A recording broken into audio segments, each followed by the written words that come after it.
30 juin 1960, 30 juin 2025, 65 ans depuis que la RDC a accédé à son indépendance. La série Lipanda continue et bienvenue dans ce troisième épisode.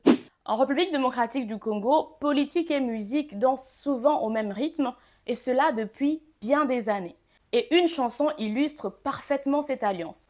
Indépendance Cha-Cha. Indépendance Cha-Cha Tozouye. Okimpwanza Cha-Cha Toubakidi. Au table ronde Cha-Cha Bagagnéo. Olipanda Tozouye. Cette chanson, c'est un véritable tube du patrimoine culturel congolais qui est devenu l'hymne des indépendances africaines dans les années 1960. Elle a été composée et chantée par l'orchestre African Jazz lors de la table ronde de Bruxelles en 1960, table ronde au cours de laquelle politiciens et chefs coutumiers congolais ont négocié l'indépendance du pays avec les autorités belges. Dites-moi comment des musiciens se sont retrouvés à un rendez-vous hautement politique de ce genre. Comment?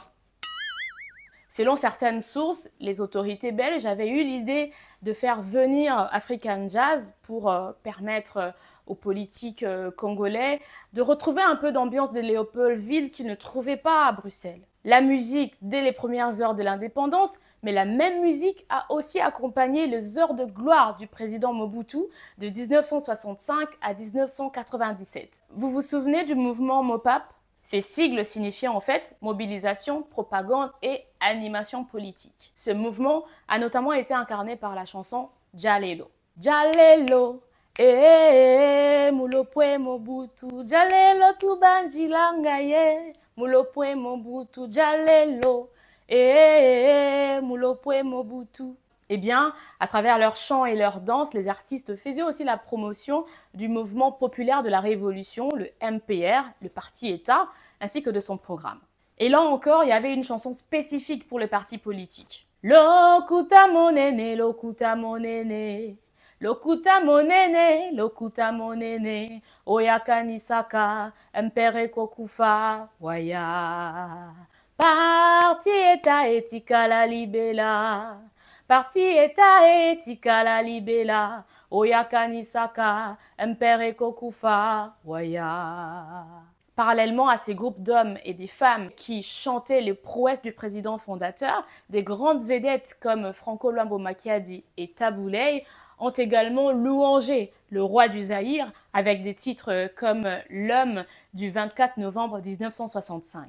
Le titre Myriam Mouleka de Koffi Olomide, lui, retrace l'histoire de la famille Mobutu. Au final, Mobutu et le MPR passent vers la fin des années 1990, mais les musiciens, eux, continuent d'afficher leur proximité avec les politiques. À l'entrée de Laurent Désiré Kabila, on parle de chansons patriotiques, souvent chantées de manière collective. Ces chansons n'encensent pas un homme, mais magnifient la cause nationale et populaire. Parmi elles, on peut citer Tokufapo na Congo, Débat national ou Franc congolais. Après l'assassinat de Kabila père en janvier 2001, le lien entre la musique et la politique ne se sont pas rompus. De Joseph Kabila à Félix Tshisekedi, les musiciens continuent de rôder autour des politiciens, ou plutôt les politiciens continuent de rôder autour des musiciens, on ne sait pas trop, mais une chose est sûre, c'est que les musiciens chantent les politiciens, ils ont des chansons dédiées et même des mabangas.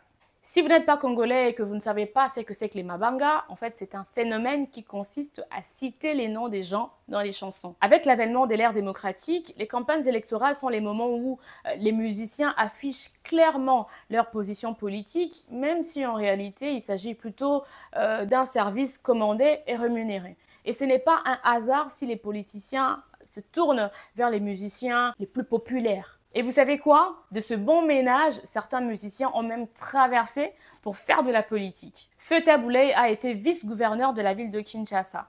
Tchalamwana Mamou National, décédée en 2022, elle a même été la présidente de la Ligue des femmes du PPRD, le parti de Joseph Kabila. Actuellement, Barbara Kanam est directrice générale d'une structure publique. Koffi Olomide, Jean Goubald, Werhanson, Adolphe Dominguez, pour ne citer que ceux-là, se sont également essayés en politique. Vous voyez qu'en République démocratique du Congo, la musique et la politique sont très liées. Et vous, qu'est-ce que vous pensez de ce lien?